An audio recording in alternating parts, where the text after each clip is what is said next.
Good morning. With me today is Joseph Jaffe, our next keynote speaker at the B2B Marketing Forum 2016.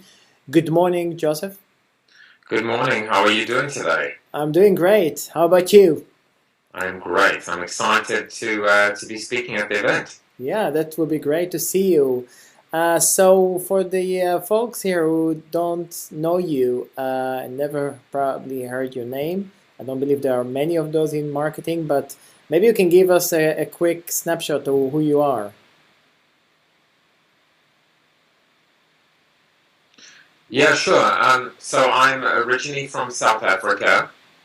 Started my career on the brand marketing side, so working on the client side, as we say. Yep. Came to the US 18 years ago. Worked in a number of Madison Avenue agencies. Was really kind of disillusioned by the lack of progress and commitment to innovation and specifically digital.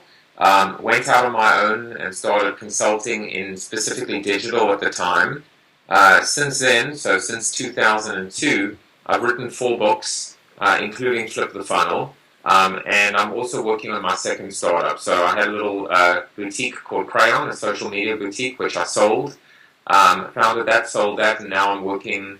My newest company is called Evolution, which I've been running for about 4 years. That is in the innovation space, connecting startups and brands. So, the way I describe myself, it's actually a hockey analogy, an ice hockey analogy. Wayne Gretzky was always asked, what made him great, and he always said, I was never skating to where the puck was. I was skating to where the puck was going to be. And in a way, I focused on 12 to 18 months out. So not a futurist, not trying to overthink, but really kind of helping marketers understand, what's coming next and what's around the corner. Where is the blank space? Where is the blue ocean? Where is the signal as opposed to the noise? And that's been my area of focus. Well, actually, it's good that you're saying that because your book, Flip the Funnel, was written in 2011. And basically, we still think that it's very relevant now, or actually, it's now more relevant than ever before. Why do you think that? Why do you think that many marketers think now Flip the Funnel is a very, very important book at the moment? I mean, to be honest, I think all 4 of my books are more relevant now than they were even when they were written. Because, and the reason is, I'm not chest beating here. It's because I don't write books about fads and bright and shiny objects and tactics in search of strategy or solutions to non-existent problems. I write strategic books that are based on a vision that I hope will be a timeless one.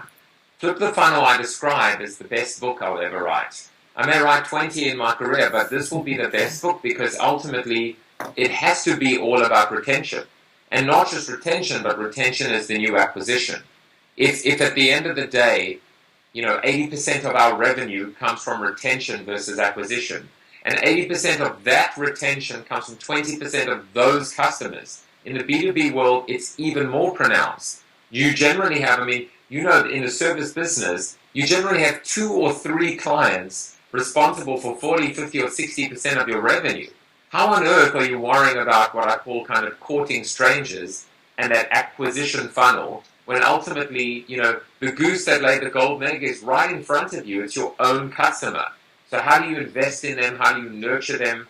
And how do you, and the beauty of Flip the Funnel is not just about don't leave me, because a lot of companies think about retention in terms of churn and attrition and conquesting and upsell and cross-sell. That's not customer-centric at all. This is all about actually recognizing that you can grow your business from the inside out by actually flipping the funnel and starting with a customer with that customer purchase instead of ending with that purchase. So I think this book is a timeless book, but I also don't think clearly retention is a new idea. What I have done, though, is surround these best practices of retention, customer centricity, customer service, customer experience with new tools and new technology and new thinking, because referrals and word of mouth, that's not new. But what is new is the rate and the pace, the intensity, and the amplification, the exponential amplification that technology brings to the table. Yeah, exactly. And last year theme, or actually in 2015, the theme of the forum was customer experience.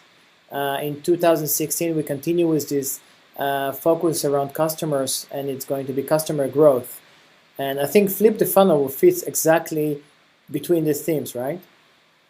Yeah, and I mean, the idea of growing, first of all, you want to grow and nurture these relationships, but you also want to grow your business, grow your base, grow your content, grow your conversation, your share of conversation, grow your commendations in terms of ratings, reviews, referrals, community. These are all long-term plays. And of course, we live in a purgatory. We live kind of between a rock and a hard place because we're not dumb. We get the long-term thinking, what I call long-term sales, lifetime value of the customer, but we are held back by short-term thinking in terms of quarterly earnings, in terms of this obsession on ROI. Yeah. And certainly I have no problem being accountable and demonstrating return on investment. I just think let's demonstrate that ROI on return on the relationship and return on the loyalty as opposed to return on acquisition. Exactly. So we have few customers in the business of energy and telecom. And if you look, those are typically also the markets where churn is quite high. And they have actually retention as a tactic in the marketing plan. What is your view on that? Is retention a tactic or is it something else? Well, I mean, as they call it, that's a softball. That's the question I love to get because, I mean, one of the things that I say is retention. If retention is an end unto itself, well, then it is nothing but a static, passive, weak back office tactic. It is reactionary. It is reactive, right? But if it is a strategy, if it is, I not only at the at the seat at a seat of the boardroom table, but actually at the head seat. If it is strategic, proactive, dynamic, front office, ultimately if it's a means to an end, retention is the new acquisition. It's not a tactic at all. It's absolutely a strategy. It's not even a strategy. It's an organizing construct, an umbrella that literally kind of wraps or connects the dots and leads the entire organization forward. So, that's why I want to get marketers and companies, and certainly in the B2B space, to not think of it as a tactic. It's not a campaign.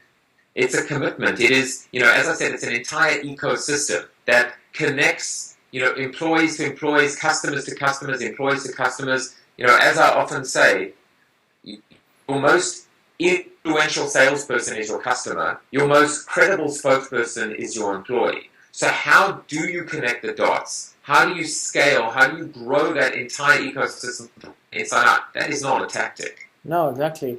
So, you probably work with some customers that actually in B2B space that are trying to implement your philosophy to flip the funnel.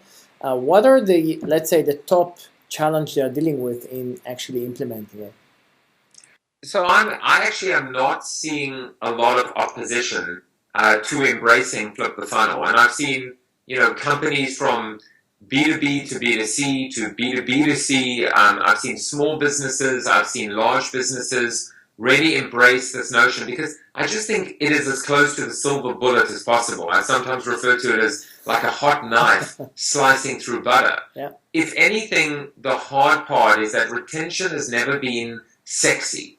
It's never been, we still live in a world governed by advertising and spray and pray and scale and reach. And I think the thing about investing in your customer, of course it's common sense and good business sense, but still getting companies to actually take time. As I often say, you have employees of the month. Why not have a customer of the month? Why are we not celebrating and showcasing our customers? Yeah. Part of the reason is we also need to demonstrate ultimately that return, because we still live in a world governed by metrics. Yeah. And so I think the way there is to actually introduce new metrics, and one of those is the cost per referral. Yeah. If you can demonstrate that it actually costs you less to acquire a new customer by an existing customer, yeah. Well, I mean, isn't that the perfect apples to apples comparison? Yeah, exactly. So, Joseph, you're going to be here at the 17th of March 2016. You're going to share with us your vision. Why do you think B2B marketeers listening to this story must be there to listen to your great story to your full story? Well, it's funny. I am classically a B2C marketer in terms of my career. But you know what? I mean, we're all B2B. What's in a name and what's in an initial, in a sense, because what I've found is that B2B has really, really embraced this in a way even more than B2C. Yeah. And what I've always said is that, the original promise of the internet, of digital, was to level the playing fields. Yeah.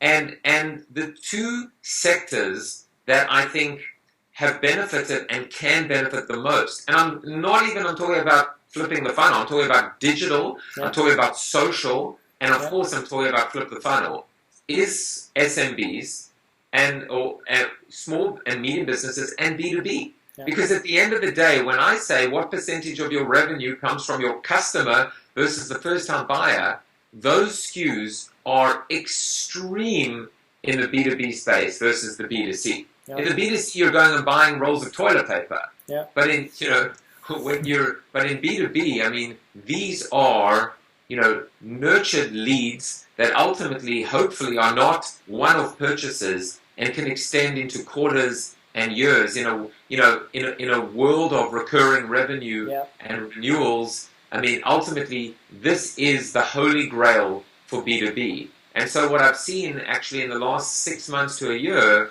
is B2B are really, really getting behind us. And I think the people that attend the conference are going to benefit greatly from being able to take this vision and very easily apply it and implement it for their business. We're looking forward in seeing you live on stage on the 16th of March. Thank you very much for this time, Joseph. I appreciate it.